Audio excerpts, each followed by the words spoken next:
અને આજે એક 4 વ્હીલ ગાડી અહીંથી નીકળી હતી જે આડેધડ 7-8 2 વ્હીલ અને રિક્ષા અને બધાને ઉડાડી અને એવી રીતે નીકળી ગયો કે ગાડી ચાલકને કાં તો ગાડી આવડતી નહોતી કાં પીધેલી હાલતમાં હશે, જેને કારણે ઘણું બધું નુકસાન થયું છે.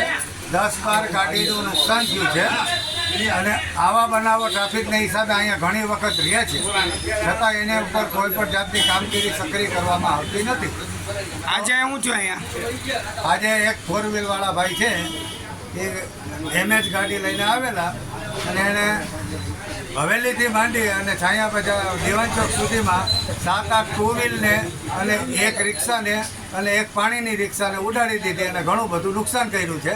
કયા કારણોસર નુકસાન થયું છે એ હજી માહિતી મળી નથી. એ સમય દરમિયાન પોલીસ ડિપાર્ટમેન્ટ આવી અને એ ભાઈને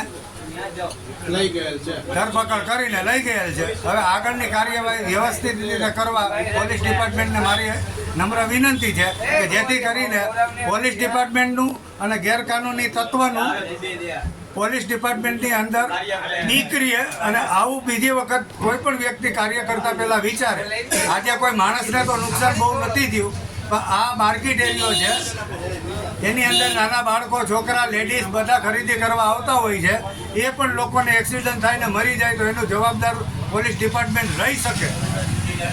એટલે ભવિષ્યમાં ધ્યાન રાખવું એ નમ્ર વિનંતી. શું છે?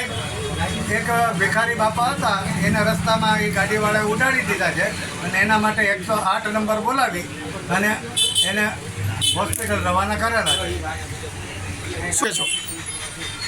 ટ્રાફિક સમસ્યા હલ કરવાની અમારી માગણી છે. એથી વિશેષ તો શું માગણી કરી શકીએ?